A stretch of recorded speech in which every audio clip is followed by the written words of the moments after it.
từ Đà Nẵng đến thành phố Hồ Chí Minh với tổng số vốn là 45 triệu franc.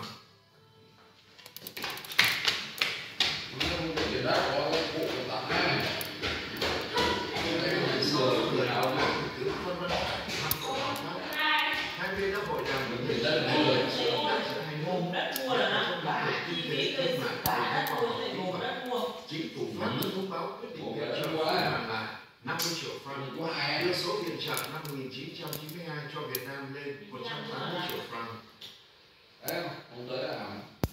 Có thể nói, trong năm 1992, quan hệ Việt Nam-EU đã có một bước tiến dài.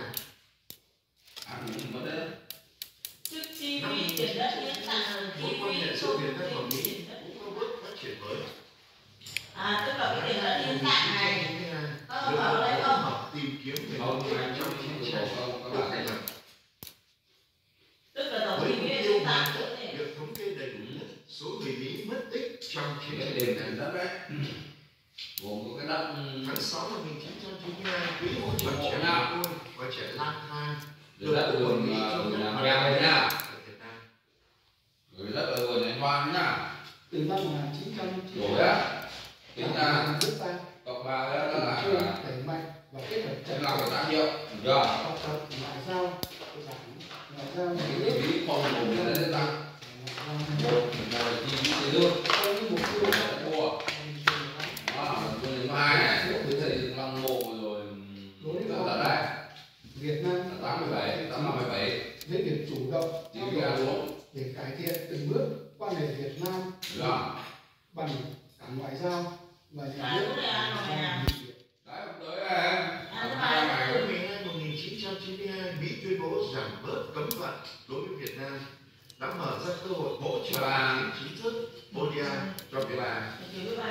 Ngày 14 tháng 12, Tổng thống George Bush cho phép các công ty Hoa Kỳ có thể mở văn phòng đại diện tại Việt Nam và ký hợp đồng sau khi thương mại được bãi bỏ.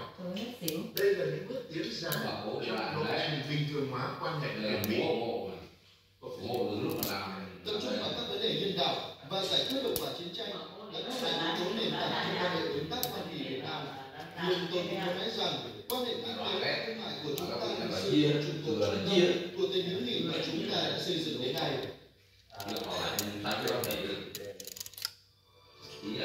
Trong năm 1992, quan hệ giữa Việt Nam với các nước khu vực châu Á Thái Bình Dương cũng đã có những bước tiến mới. Ngày 6 tháng 11, Việt Nam và Nhật Bản ký công hàm về việc chính phủ Nhật Bản mở lại viện trợ ODA cho Việt Nam. Chính phủ Nhật Bản sẽ cho Việt Nam vay để Việt Nam đầu tư cho các dự án phát triển kinh tế xã hội. Sắp xong rồi các bạn. Đến năm 2020, Nhật Bản vẫn là nước tài trợ ODA lớn nhất cho Việt Nam. 51 triệu, bây giờ uống một mấy lần. Việc nối lại viện trợ năm 1992 là dấu mốc chuyển đổi mang tính lịch sử.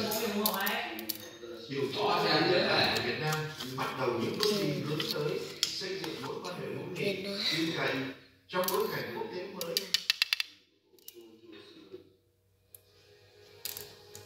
Cũng trong năm 1992, quan hệ Việt Nam-Trung Quốc đã có những bước tiến mới. Ngày 27 tháng 3, Chủ tịch Hội đồng Bộ trưởng đã ra chỉ thị số 98 CT về việc mở cửa khẩu trên tuyến biên giới Việt Nam-Trung Quốc.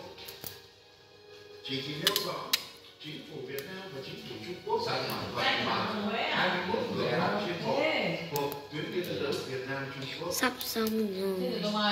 Đó. Chị này sạc pin của chị này. Năm 1992, quan hệ Việt Nam-ASEAN tiếp tục có sự thay đổi theo chiều hướng tích cực. Không, em không làm cái này.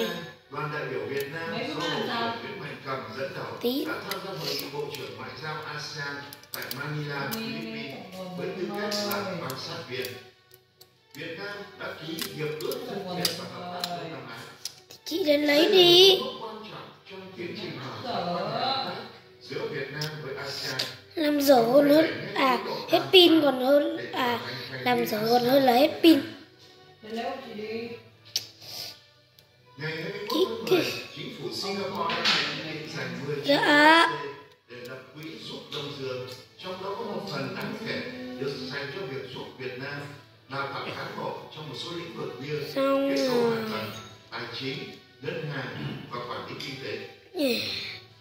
Chính phủ Việt Đẹp Nam rồi. đã đồng ý về việc mở lãnh sự quán Singapore Cảm ơn các bạn. tại thành phố Hồ Chí Minh.